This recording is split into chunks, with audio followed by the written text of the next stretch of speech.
Welcome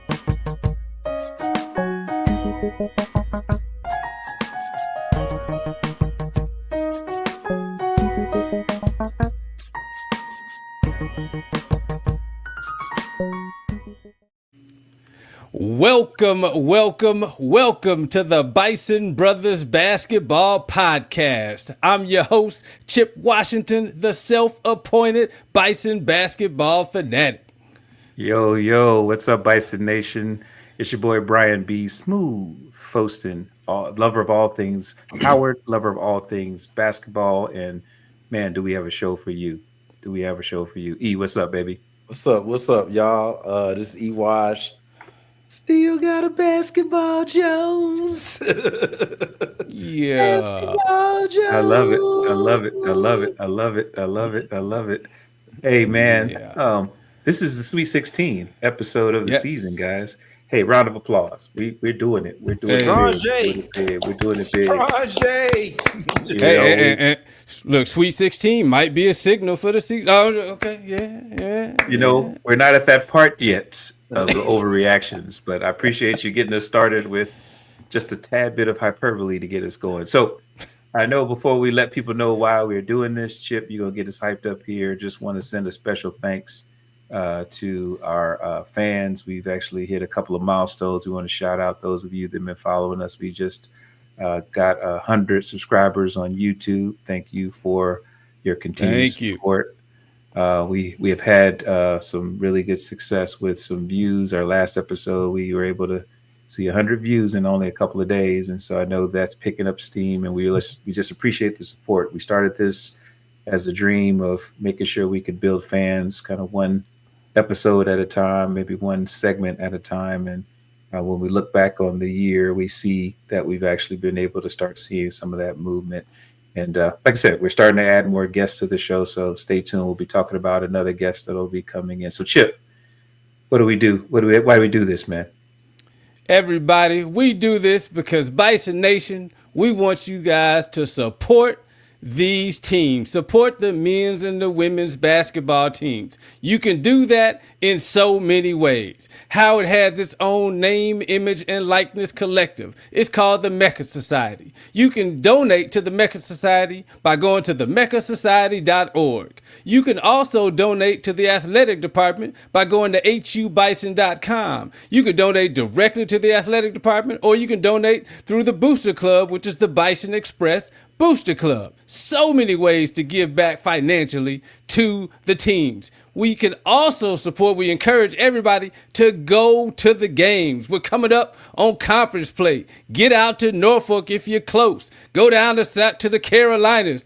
Butts in seats is what we want to see. Continue to do that. The team loves it. And always tell everybody about the podcast. We want to make this worldwide. Share the podcast. Subscribe to the podcast. Like the podcast. You can hear it in so many ways. You can go to YouTube, Spotify, Apple, and you can interact with us on Instagram at Bison Brothers Basketball. So put all that together to support these teams, support the school, support the podcast, the fan base, and let's make it happen with this show, Sweet 16. Let's get it. My man, I'm always hyped, boy. I'm ready to run out and well, I'm not going to do layups. I'm a little tired, but I do love the hype. I do love the hype. And as you said, we're pretty much everywhere you may listen to podcasts. This is Sweet 16. We're actually loving the fact that we're starting to really get into a swing of things. And just to be frank, we only got 2 more weeks left of the season, about 5 games or so. And then we head to the MEAC Tournament, the Mid-Eastern Athletic Tournament, hosted at Norfolk State is hosting, but it's at the Scope Arena, which is the main arena down there in Norfolk. So, hey, March is Saturday, which is 2 more weeks, and then we're literally on the verge of March Madness. So, continue to stay tuned. We love it. You know, the flow is going to be fun today. We're going to get into some recaps of the weekend. We made a business trip to Baltimore with, I would say, mixed results, right? We'll also tease a little bit of an interview with one of our new favorite players, Cameron Shockley-Okeke. OKK. And after you hear from him and our new friends to the program, Taylor Rawlings and Christina Taylor, we're going to have some fun doing what we always do, which is talk about what's good for basketball. And we won't leave without hearing our over-remember reactions, especially as we get ready for the tournament. So sit back, relax. We're going to play a little music from the Howard University Showtime Marching Band, and we're going to get into this next segment. Let's dance.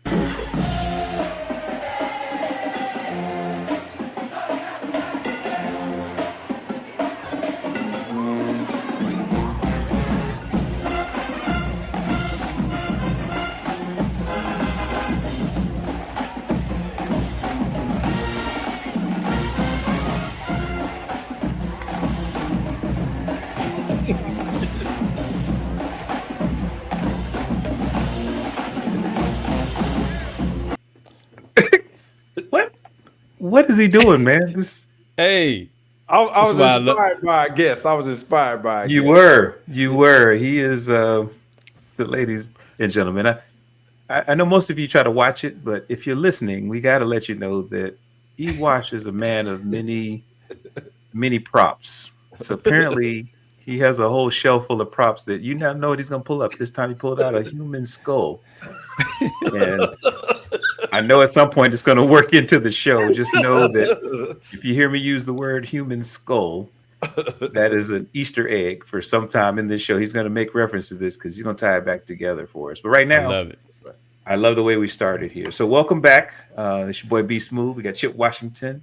And we have Ewash, lover of many props and many things. And we are going to get into our recaps. We are closing in on the end of the season, so we know we had a few more business trips to make. The first business trip was to Baltimore, a few miles up the road, up 295 actually from DC. We made it over. We did a Saturday visit to our friends at Morgan State, and then we rounded out that trip with Coppin State on Monday. So we're gonna jump in, man. Let's see what we can do to catch people up on what happened on Saturday. Let's start with our ladies. They came to town on a mission to keep the momentum going. We've been winning games since our last time we saw Norfolk State, so we're on a bit of a run right now. So let's get into it. What did you guys see from Coach Ty, Grace, and the rest of the team? So what I saw was, this is gonna be like rinse and repeat with the ladies team because we started out a little slow, a little rough, but I was never really worried because the defense, like I made an initial note, I'd say about 4 or 5 minutes into the game, and I was like, it looks like Nia Miller is on a defensive tear. Like she just had some, tremendous defensive energy, and then offensively, Sanaya King was just cooking. And so I was like, okay, I see y'all, and shout out to the Howard women's basketball social media team. Because, Eric, you talk about me for bulletin board material, but they're vicious. So after the dub, they were like, yeah, we tamed the Bears. I was like, ooh, yeah. Howard women's baskall social media, vicious, but I like it. That was a really good way to do it. We know you liked it. A little bit of drama doesn't hurt anybody. And they were true. It was true. It was true. They did tame the Bears. They did because the Bears brought some energy, and it's always interesting when you really know the other players team, the other team's players. And I got to give a shout out to Nia Ojukwu because she was in her bag.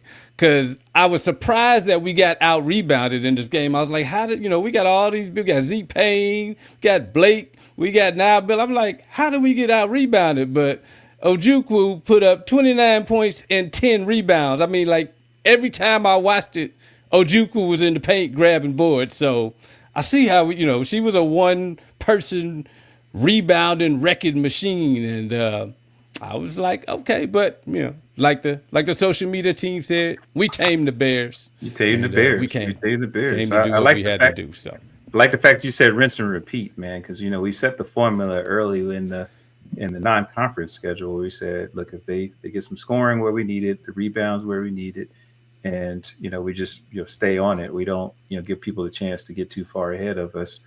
We can dance with everybody, but we tend to pull it out. We just overpower people at the end. And Ojukwu, that's her business, right? She does double doubles for a living. I think that was the sixth one of the season for her. So we expect her to get hers, right? So there's always going to be one or two players to get theirs, but Ewash, we always talk about how it's been nice to see the team blossom without having Destiny Howe score 30 points a game just to keep us in games. But I promise you, it was refreshing to see her lead the team in scoring against the Bears. She was putting up shots and keeping us in the game early. And between her and Sanaya, one of our up and coming players of the conference players of the year, just going to put that out there, they were able to really set the tone on the offensive side. And Z Payne, Zanaya Thomas, added some more double digits there. So we saw some scoring from inside, outside, around the side, backside. We saw it all. So definitely was a true rinse and repeat where we did what we do and we didn't play down to the competition, which made us not really stand out. I do appreciate the defense we played. We kept Morgan State from really being able to get going on the outside. And like I said, we actually have a pretty deep bench because we had a lot of good play, and to see that it's on display this close to tournament time, I'm excited. I'm just getting excited about how we're going to be ready to hopefully be ready to take on a chance for a title.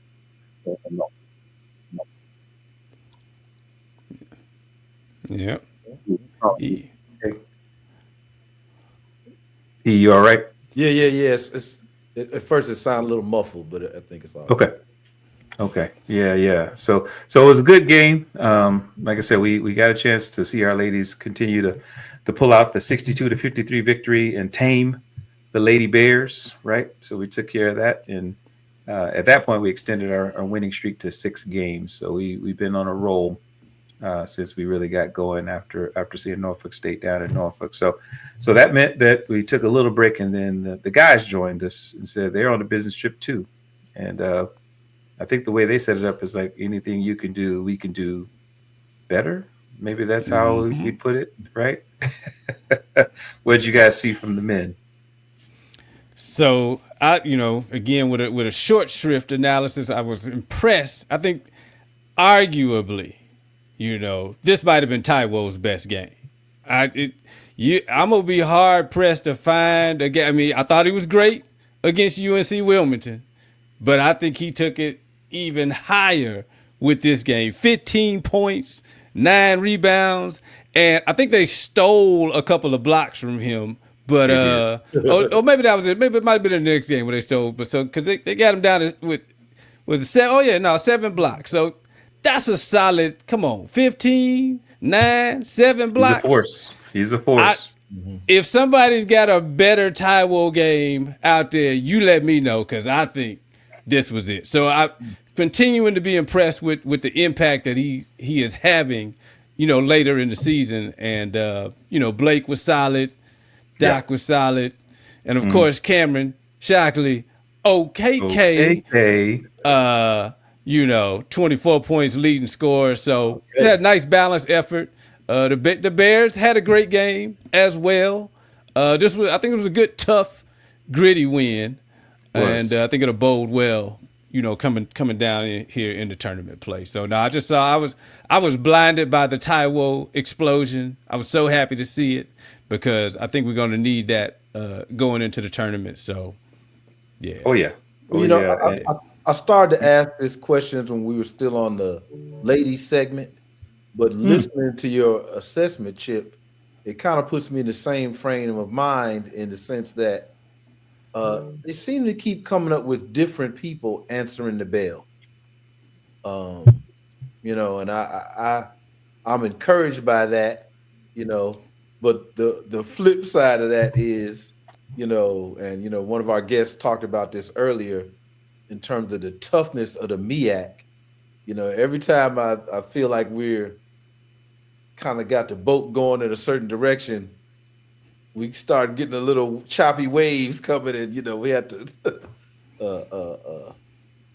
stay the course. But yeah, I do like the diversity of the scoring.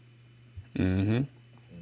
Yeah, I No agree. doubt. E the ability to see scoring from different, not only different players but different parts of the floor. As you know, we pride ourselves on being able to shoot the three ball pretty well. One of the best 3-point shooting teams in the conference. But as you allude to, the longer we go in conference play, the more difficult or the tougher it gets for us to play the game we want to play. So we have to win, by any means necessary. I want to say the Morgan State game was probably closer to what I'd expect in the tournament play, where you're going to see some players just get off, right? Shout out to Mm-hmm.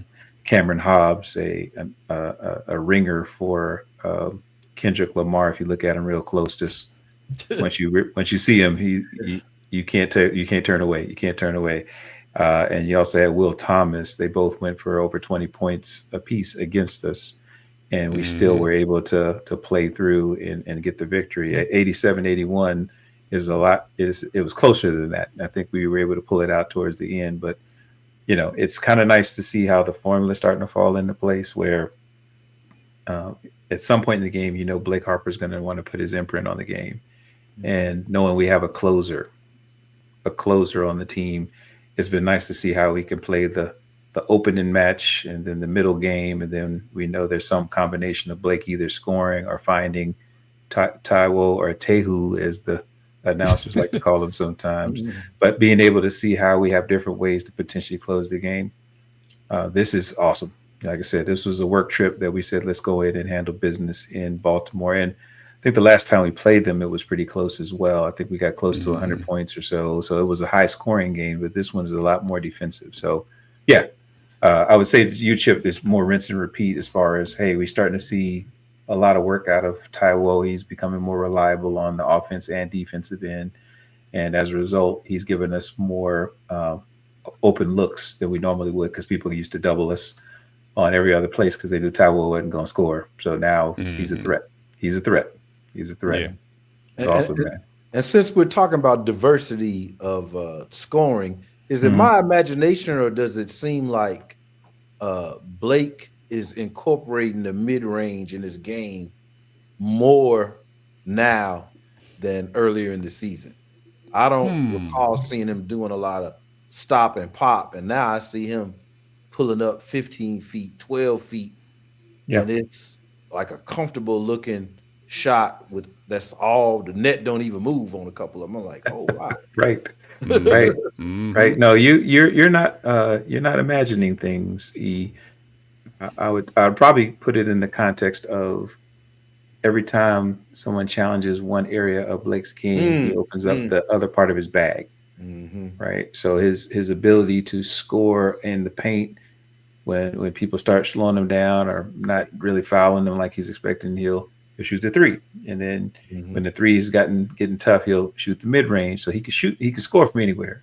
But I think the part that's been impressive to me is that because he can be a threat to score at any level, right?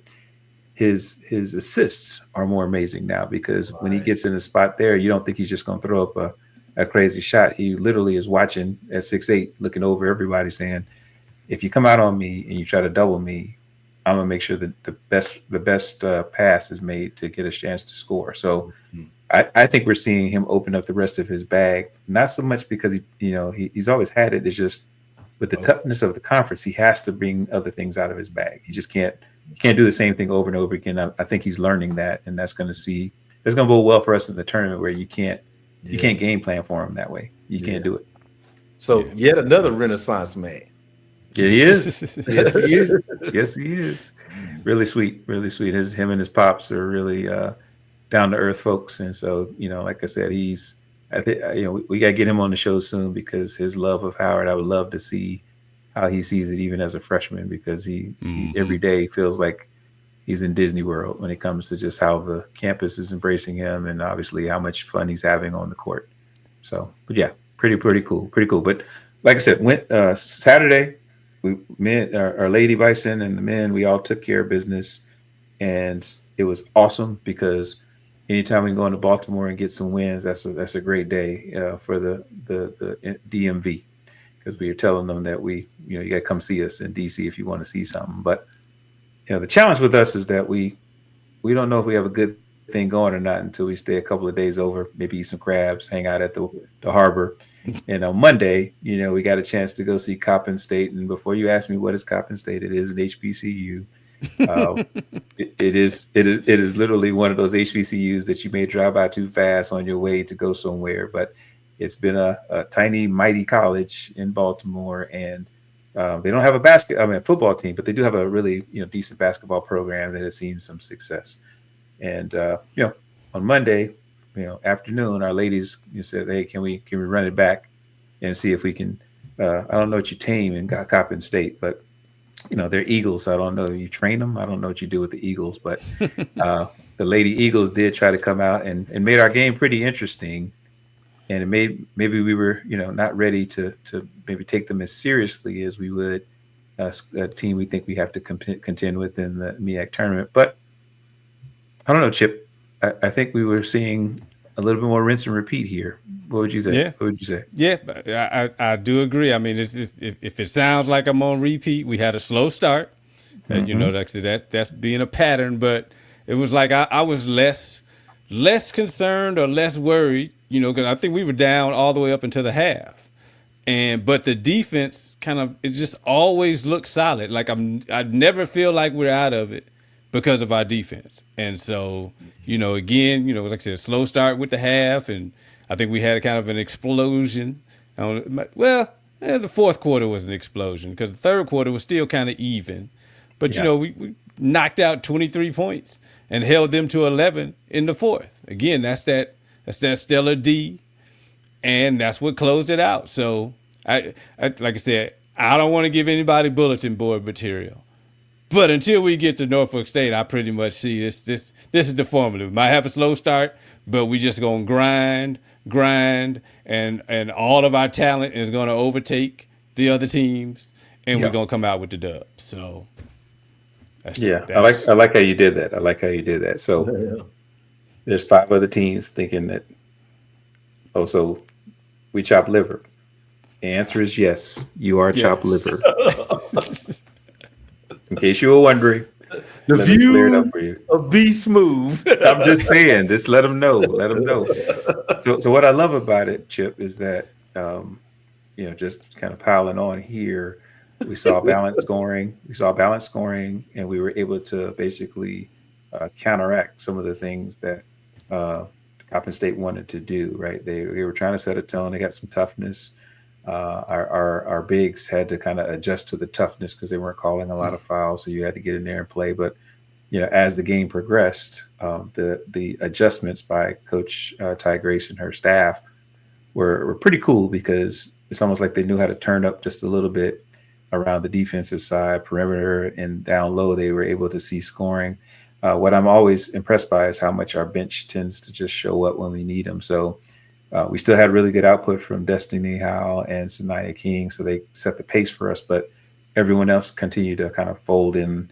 So we're starting to see scoring from the bench as well as our other starters. So, again, we went on a work trip and took care of business.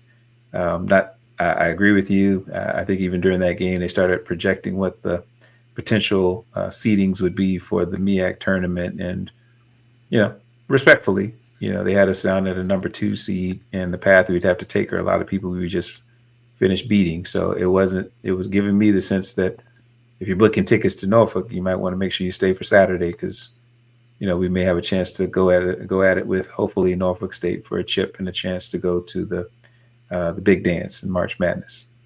Okay. Mm-hmm. It was good. Mm-hmm.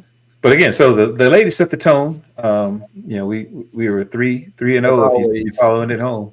You were 3-0 on a 4-game road trip. We were 3-0 because the ladies took care of their 2. Men took care of it on Saturday. So all we had to do at around 8:00 on Monday night was go 4-0, right? Not so fast. Not so fast. So talk to me, man. What did we see? Well, you remember during the game when we were watching the game, and I remember I was texting Brian, or maybe we were in the fan group, and a lot of Bison Nation was kind of like, we got a slow start, but we'll we'll turn this around. We just need to get within X points and we'll be okay. And all I kept thinking was, man, this sure does remind me of the Delaware State game to where we just couldn't get over the hump. And lo and behold, it ended up just like the Delaware State game. Like we could, bad shooting, couldn't score. It was just, yeah. And to me, it was one of those games you can't throw it away. You know how people always do, we'll just flush that game down the toilet. Like, no, we got to learn. We got to learn from this one. So, yeah. Well, I mean, and so I'm the people, right? I'm the people said, slow down, calm down. He's being generous I was like, hey man, we do this all the time. We're still trying to figure out this lineup. This is the healthiest we've been all season. So I think we're still trying to figure out how do we maximize the rotations. We're still going deeper in the bench than we normally do.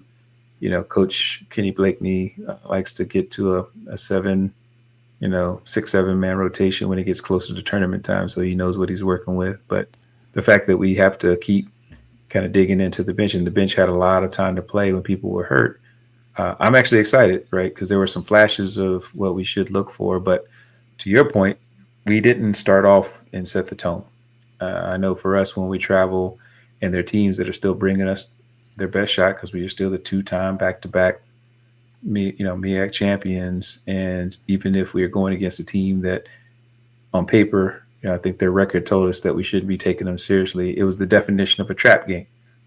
So Ewash, it was a trap game like no other because the record said we shouldn't have had to work as hard to get the L we took, right? That final score of 72-61 felt a lot wider than the final score because we scored a few points at the end. But the game was well in hand.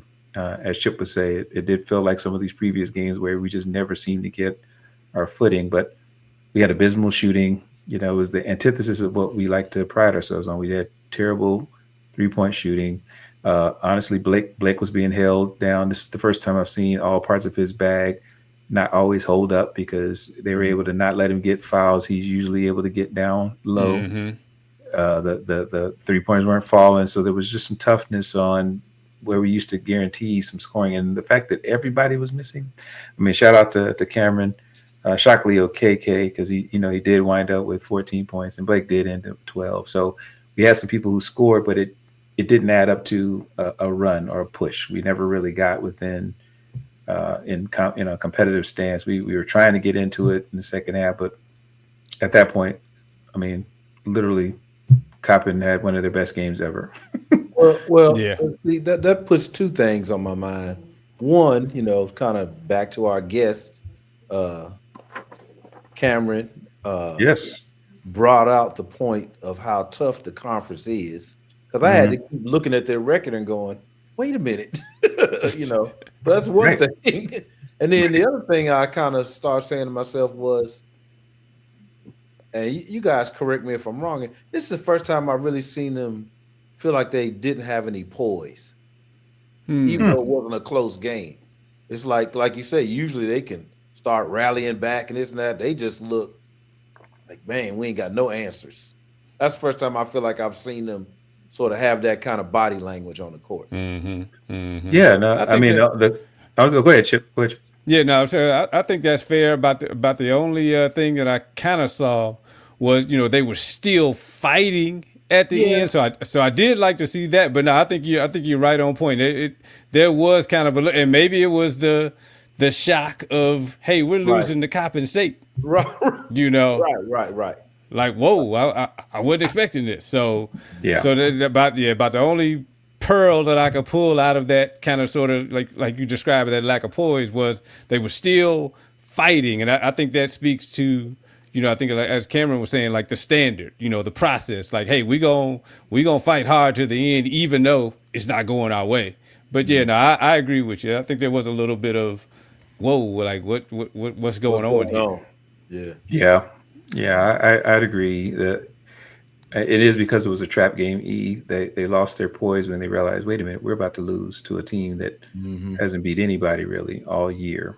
And I do believe they were just starting to get back, some of the players that got hurt early in the season. So, that we definitely had some folks that we couldn't game plan against, but it was the guys who were there who again, shot lights out, and guy on Saturday didn't take 1 3-pointer, had 5 or 6 on Monday. So, we should always expect someone to have the game of life when they're going against the defending champion. So, while I was disappointed that we couldn't, pull it to at least a tie or take it to overtime, I did see that, we are trying to figure out what parts of our lineup can we start to rely on as we get closer to conference tournament play. So that, for me, even though it's going to probably mess with the seedings a little bit, you heard it from our guest, Cam Shockley, we're preparing to play, upwards of 3 games in a row in the next few weeks. And so this sucked to lose, just to be very clear.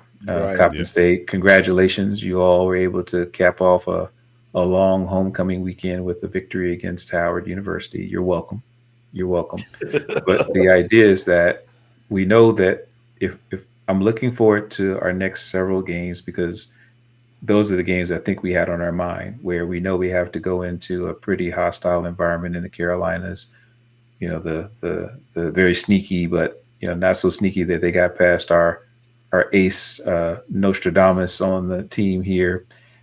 Chip was telling us that you got to watch out for South Carolina State. Well, guess what? We get to go down to Orangeburg and talk to them and see if they've, we can right the wrong that we felt that happened in DC last month. So they're going to play against what I consider to be the top tier parts of the conference, and how they play in these next few games will give me a better sense of how ready we are for tournament play. Trap game, I wouldn't throw it away, but I wouldn't necessarily spend a lot of time on it. I think we came in and underestimated the intensity that Coppin State was going to come out with. We just underestimated that. All right. Yeah. It's good. All right. So good recap, man. Again, this is the business trip. We're Sweet 16 in this episode, so we know we're honing in on what our analysis is telling us is really going to pay out at some point. We're going to take a quick break, and then we're going to preview a little bit of an interview. It's a couple of parts to it. We're going to bring Cameron Shockley, OKK, Miss Christina Taylor, and Taylor Rawlings. As you know them, the fans that came up with the OKK chant here to Bison Brothers Basketball podcast. We'll get a chance to learn a little bit more about Cameron right after you hear the music here.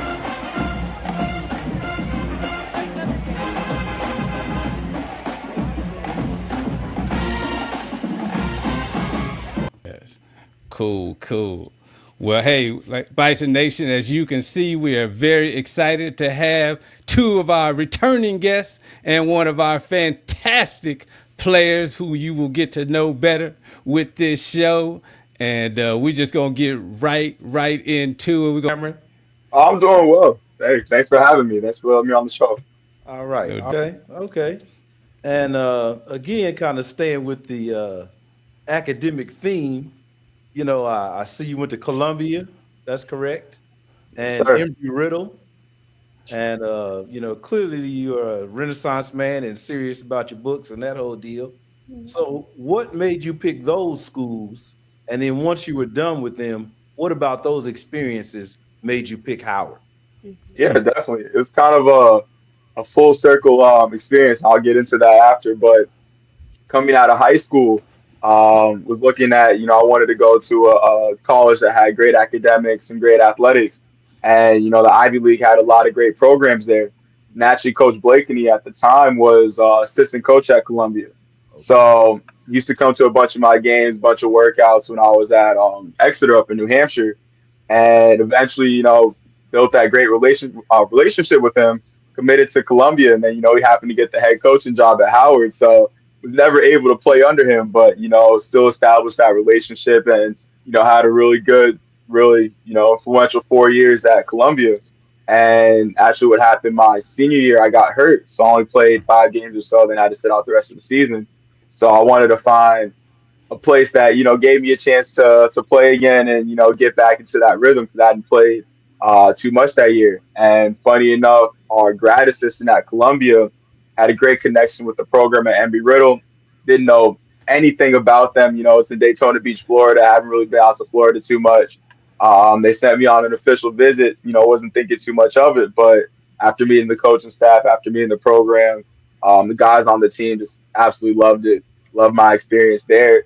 And then it came to, I still had 1 more year left, and got in contact with Coach Blakeney one more time. He said, we got a spot for you. We're looking for a player just like you. And I was like, you know what? Why not? Let's do it. So, that's kind of what brought me here, and it's just been a great experience ever since. All right. Yep. So now so my real name is Booker T. Washington, but my nickname is Chip. And so when I saw that you had Nnamdi, is that how you pronounce the first one? Yes, sir. How did you go from Nnamdi to Cameron? What's the story behind that? Yeah, so my dad's side of the family is Nigerian. My mom's side is American. So my dad, it's kind of interesting. On my dad's side, they call me Nnamdi. So anytime I'm in Nigeria, anytime with my dad's side of the family, it's Nnamdi. Anytime with my mom's side, it's Cameron. She wanted me. That was kind of like my American name there. So I'm with my mom's side of the family. Even in games, you'll hear Cameron from my mom and Nnamdi from my dad. So that's just kind of how it goes. And I'll answer to either. I got maybe 10 nicknames, in practice or whatever. They'll call me Cam, Nnamdi, Nam, 15, whatever it is. So, if it's something related, that's nickname or a name there. Or OKK, something like that. Hey, OKK in the building. Hey, perfect segue, because now we're going to get to the hard hitting questions. Like, when did you first recall hearing OKK in the game? Ooh, probably. I think it was that Dell State game at home, and I had a good amount of threes in the first half, a few more, and I remember jogging back on defense. I vaguely heard it, and I didn't think too much about it because I was in the game and everything. And I go to the bench, and my teammates are like, "Did you hear that?" I'm like, "Nah." I had to run it back, watch the film, and I heard it in the film. I was like, "Okay." And I started hearing it more often and just looking out for it. All right. Got it. Look, and you kind of answered the second question, because I was like, did your teammates give you any grief for that chant? No, that's what they call me in practice now. So OKK, like it's not there. So it's translated to anything I do in the games, anything I do in practice, even just around campus. That'll be song too. So I love it. I love that. So I like the way the nickname was born, and I like the fact that you and Chip both have Nigerian daddies and American moms. Definitely brings my words.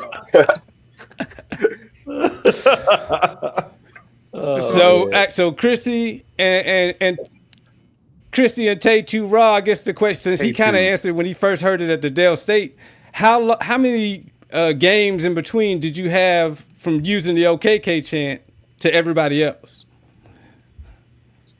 I honestly think we started coming up with the other guys' chants in the same game, or if not the same game, the one after. So what you're really saying is that because Cameron was balling, you got to say it more. Right, because it really started at the Bowie State game.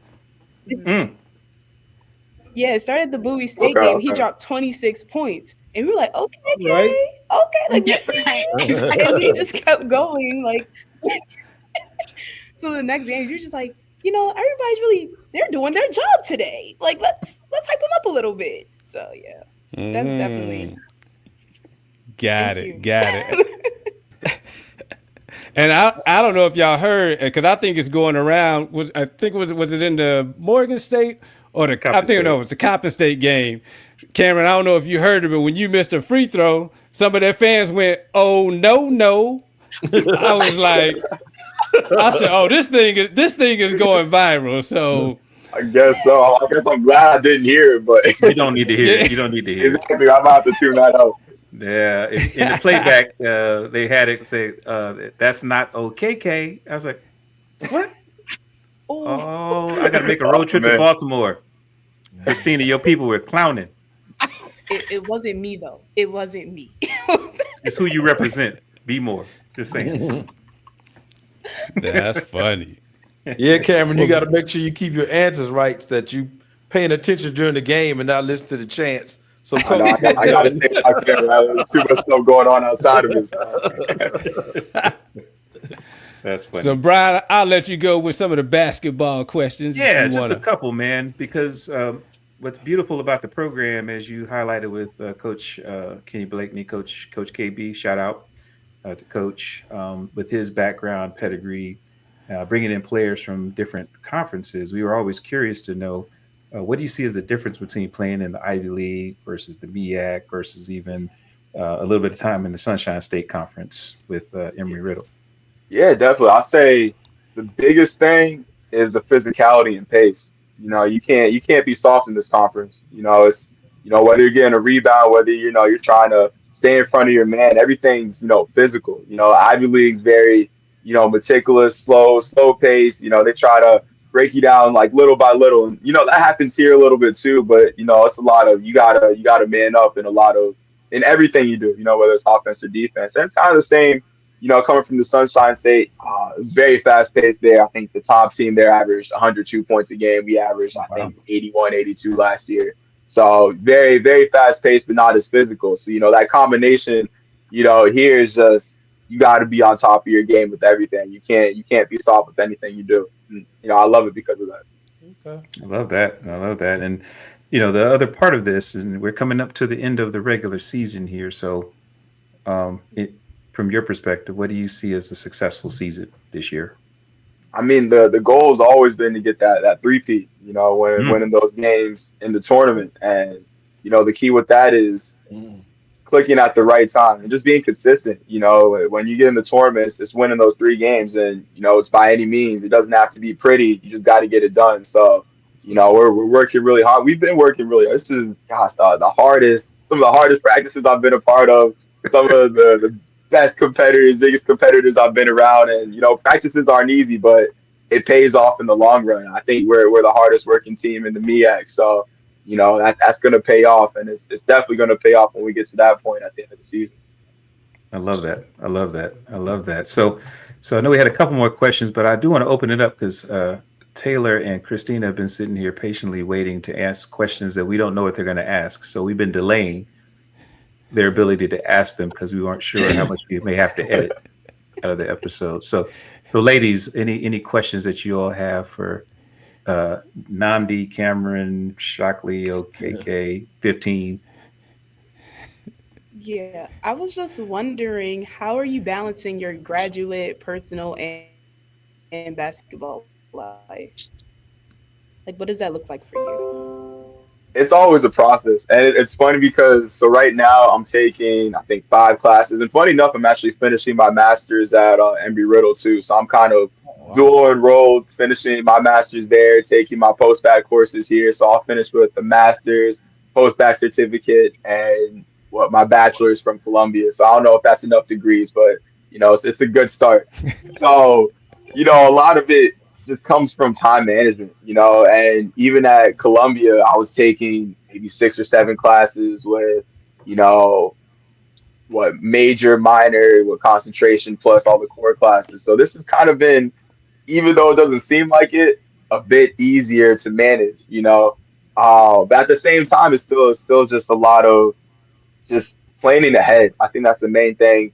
Taking care of your stuff early when you have time to, whether that's, working on the road. And, who's helped me out a lot is Joshua Strong, because, out of all the stuff I'm doing, he's in law school right now. So, I can say as much as I want, but I can't imagine, doing what we do and then going to law classes after that. So, just props to him. And, he's definitely inspired me to work harder at everything I do. Yeah, that's definitely, he's definitely the blueprint. He's definitely the blueprint. Right. Okay. Cameron, if you eat at the Cavs, which one is better, Annex or Blackburn? There's one correct answer. I've only one correct answer. Like twice or 3 times. I didn't really know what it was until end of last semester. It's this Blackburn. I think all my teammates would say the same thing too. Mm-hmm. Is that not the? Wow. Nah. That's what we got.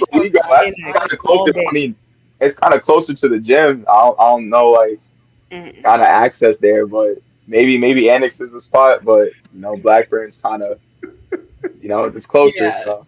But I understand the proximity, but no, you might have to put us on. Maybe it is Annex. You might have to try that, at some point. Yeah. But right now I'm holding down on Blackburn. It's giving me some good meals right now. So Oh, that's awesome, man. See, I knew there was a setup. See, Christina? Right? They trying to get me there. See, they got you, right? They were trained off. They're like, how do you handle a loss? Because you're about to take this L, but having the wrong process. You working on your 3-pointer. They're like, but where you gonna eat though? Where you gonna eat? I do have a more fun question, and this may get you hung up on faster based on your answer. We were asking this last time about the GOAT, Michael Jordan or LeBron James. The thing is, like, I'm biased because I grew up with LeBron. When he started playing, I was 3 years old. And up until now, I haven't experienced basketball without LeBron being, in that circle. But at the same time, my dad loves Michael Jordan. Grew up, when he moved to the States, that was when I was MJ's rookie year.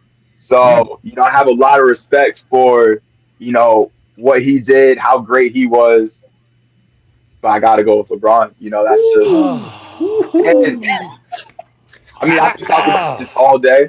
And I completely understand why people would say Michael Jordan. I could argue for MJ as well.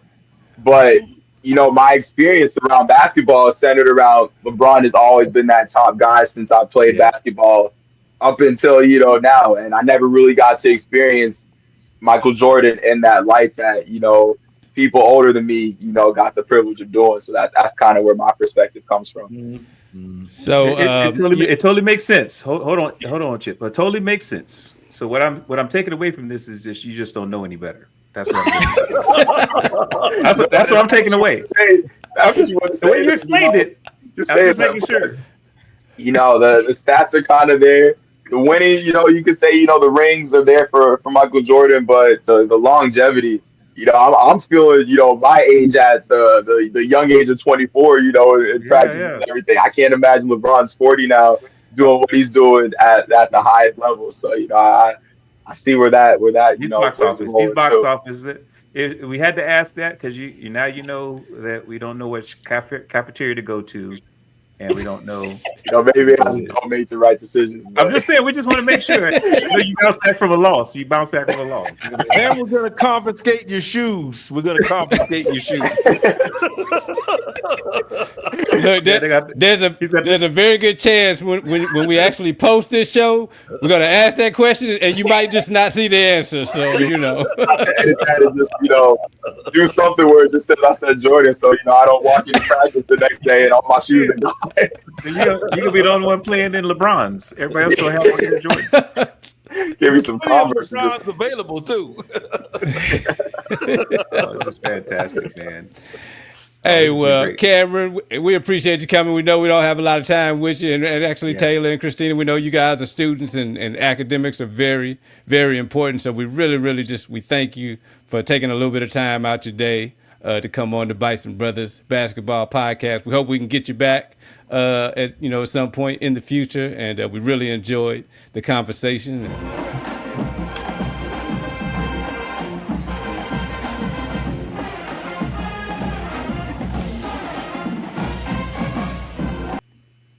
Oh man, I don't know about you guys, but Cameron or Nnamdi Cameron Shockley-Okeke was a very impressive dude. I learned more about him just as a man, as a person. His would you say he's a Renaissance guy that we tend to attract to Howard. That makes Howard, one of those sought after places where you can kind of grow in the arts and the sciences as well as on the court. So it was fun getting to learn about him. And I'm not too nervous now about Christina and Taylor, although they do have a tendency to set you up with the okie doke with some of their questions. They have a future in podcasting. Watch out for your spots. No doubt. Welcome back, ladies and gentlemen. Welcome back to Bison Brothers Basketball Podcast. One of your co-hosts, Brian B. Smooth Foston. We have Chip Washington, the host with the most, and the number one of the number one show for Howard basketball. And we have Ewash. Ewash, that's what's up. Always has a Love Jones and a lover of basketball. He's always there. So welcome back. We're we just wrapped up, a really great interview. We showed you a couple of parts of that. We're going to spread that out over a few episodes, get to know our players. This is our first time getting some of the players on the show, so you'll see more of them. We're just making sure you understand why we're getting excited as fans. And so we're at the point in the show now where we get to talk about what's good for basketball. So Ewash, what's good for basketball? Well, ironically enough, what's good for basketball apparently is STEM education. Ooh. Okay. So y'all are wondering why I brought that skull on. I'm still wondering. Yes. We had, two current biology majors and one former biology major in myself and two engineers. If that isn't a testament to STEM education, I don't know what is. And what's great about it, or what's good for basketball, that it came up in a show about basketball. Now, wow. Who's gonna say that at a school? I can't think of any schools gonna say, "Hey, yeah, let's talk about STEM education, and we could do it with anybody on our team on our show." That's unheard of, man. So that's awesome for basketball in my mind. It is awesome. Hey. That is awesome for the culture too. We that's for the culture right there. That's what's up. I love that. You had posed a question about to Cam, do you want to be a pilot or do you want to be a physician? And I know he cleared up the fact that he didn't fly when he was down at Embry-Riddle. However, the fact that we can have a question that seems like an or kind of question, that's the STEM coming out. It's an and. That's right. You can do a pilot and be a physician. That's right. And we're talking to people who are going to be multiple things and have multiple talents. So that was awesome for basketball, awesome for Howard, awesome for the show. Appreciate that, man. I no longer worry about how this is going to play out. Y'all say that every episode, though. Y'all say that every episode. I want to reiterate to the fans that if you hear us with an occasional sigh or like, where are we going here? Chip and I are literally holding on like, I don't know what's going to happen next. But speaking of flying, we're trying to see if you're going to land the plane. Just land the plane. Hey. Best experience is always at the front of the roller coaster. That's what they tell me. I never get to the front. I just know what happens when we try to land this plane. That's all I want. That's all I want right now. So that's fantastic, man. Thank you, E. Thank you for keeping us connected to STEM and basketball and continuing to keep us focused on really the culture. We're talking about culture here. So let's get into it, man. It's our favorite part of the show as we get ready to wrap up our episode, Sweet 16 episode. We're at the segment for over and under reactions. Over and under reactions. So who's first this week on their over reactions? Well, I'm not gonna lie, I'm going first because I'm ready for some sedatives, some counseling, because I'm definitely overreacted to that loss on Monday. Wow. Yeah. If that gets the sponsors for the show, you can start naming them, but don't name them until we get the sponsors, okay? Yeah. Okay. Chip, what about you, man? I'm probably right in line with Ewash. I say based off the Coppin game, we gonna lose in the second round of the MEAC tournament. That's where I was. After I was like, it's a wrap. Second round, we out. It's a wrap. Yeah. Well, I wish I could join you all in the hype train about losing, but because I know these games are practice. Like Allen Iverson said, we're talking about practice. We're talking about practice, not a game.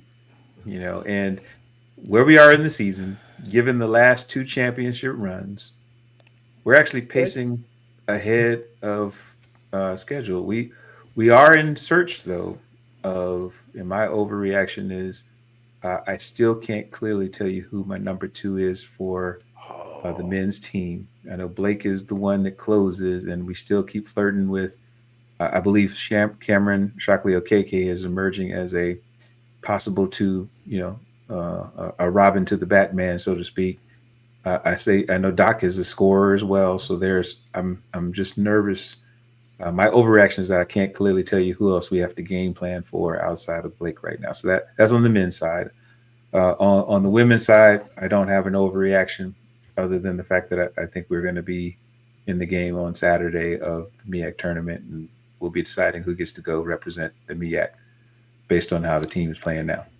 So that's my overreaction is we know we got to get through Norfolk and we need to play and stop waiting on that. We just got to be able to play. So on the ladies' side, I think we're ready to go. We just got to get ready for the championship. I think my overreaction for the ladies, yeah, of course, like I said, we got to get through Norfolk. But once we do that, I see us as a 15 seed heading into the tournament. We got a strong non-conference record.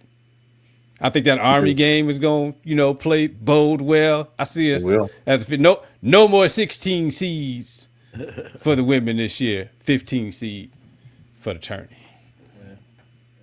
Oh man, I appreciate that. And with the way things are going politically, I'm just hoping we can get in the tournament at all. Just saying. Right. Just saying. Well, anything with the ladies, E, for you? Well, we keep, once again, we're going to shout out the Washington Post for featuring Blake Harper and that, him being an NBA prospect and all that whole deal. But again, like what we talked about with our guests and UConn and things happen on both the men and the women's side, we got Destiny Howell as a legit WNBA prospect. We do. And that just kind of popped in my consciousness as you were talking about that. I love that. I love it. I think if we go back and play the tapes, and we appreciate anybody who's been going back to see how this all started. We did put Destiny Howell down as a potential WNBA prospect early on, so I appreciate you bringing that back. E, you brought that back to the forefront because now that we're getting close to the end of the season, I still think that's absolutely in play. At least an overseas path. She may not play in the WNBA because of the limited spots, what have you. But I think we have a few players that are going to make some time overseas potentially because we have that kind of talent on the men and women's side of the house. So underreactions. Any underreactions for this week, Sweet 16 episode? So here's my underreaction on the men's side. It's a kind of a combination analysis and underreaction. So I think, B, to your point, this is not that different than last year. Right. In terms of we had a very bumpy road, getting to the tournament. And so my underreaction kind of / analysis is as long as we have a Jordan Hairston type moment player, will be all right in the tourney. And the three players, I don't know who it's going to be, but I think it's got to come from either Calvin Robbins, Jaren Johnson, or Anwar Gill. So they've been up and down, just like Jordan Hairston was up and down last year. They've been up and down this season, but I think the underreaction is KB will have them in ready to go. One of those three players have a Jordan Hairston type experience in the tourney, and that'll lead us to the championship game. Wow. Well, I'm sure I'm going to butcher my underreaction, but I'll say that to say this. Since you brought up history, B, and we got so many young, unproven players, maybe if they don't know the history, they're doomed to repeat it. Oh, that was very smooth how you did that. That was smooth. That was like smooth. that. I like that a lot. I like that. I don't know, so I'm going to do whatever I got to do. So this is good. This is good. I will join you all in the reaction column because I do think that my underreaction is how I don't know how much longer I'm going to hold out for Anwar Gill to really be that guy. You know how you say you're not supposed to want more for somebody than they want for themselves. I'm just I hard, man. But I see it, right? So this isn't a diss by any stretch. This is me knowing that my expectations of what I believe, and I've seen flashes of this from Anwar when he He comes down and he can take over the games. If you take out some of the fouls, he's not moving his feet as quickly, and maybe he's just reaching out too quickly, and sometimes he's getting a little too fast trying to get things going. But when you take away some of the turnovers and some of the challenges, just playing defense in a very tough league, when he turns it on, he's number 2 for me. We know, and you told us this when you talk about what's good for basketball, especially in tournament time. Success runs through the point guard. Mm-hmm. And I know you can have really good players and you got people who can handle the ball, but your point guard dictates your success. And we have a point guard on paper, as you've shared the stats with me, and I know, Chip, you share the stats with me all the time. Like, this guy's bigger than them other dudes. Put him in the basket. Put him in the rim. Like, hey, we need Anwar. That's one of my look into the camera moments. Like, Anwar, we need you, bro. Gil with the will. Gil with the will, man. We need the will. We need the will. So that's my underreaction, because I don't know how much longer I could be like, man, it's almost there. It's almost there. So I don't have an underreaction for the ladies. They are following the formula. Mm-hmm. Shout out to Ty Grace and her amazing staff. They have molded yet another championship contending team. I am excited about how the team is blossoming at the right point, where we're getting scoring and production from every single person coming off the bench. So shout out to the team that just keeps moving forward, handling business. I hope that they can continue that path in the next few weeks. And again, we're setting up for about a week from tomorrow. They play Norfolk State, and that's to close out the regular season. So that could help us know how ready we are, or how much we should get excited about what we're going to see down in Norfolk for the tournament. So exciting times ahead. Exciting times ahead, man.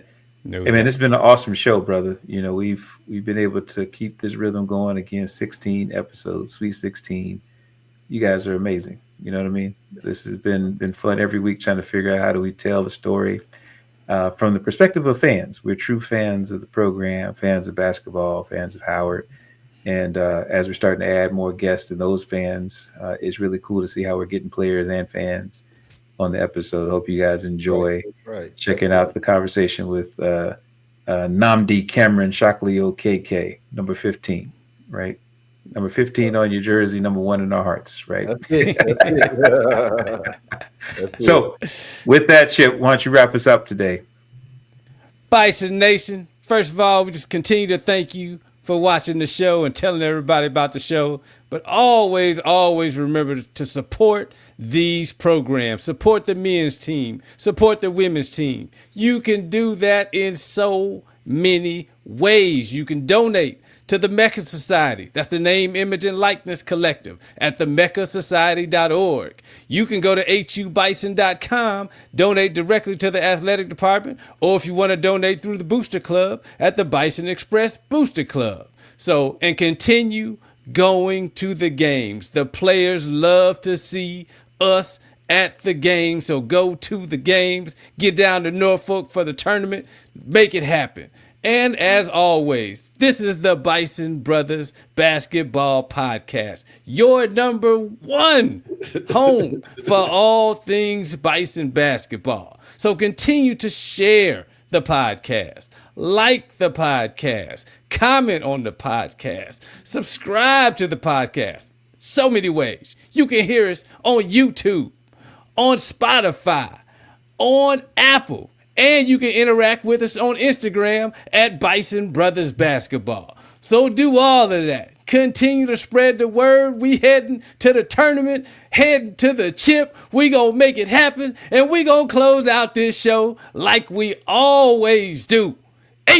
You know.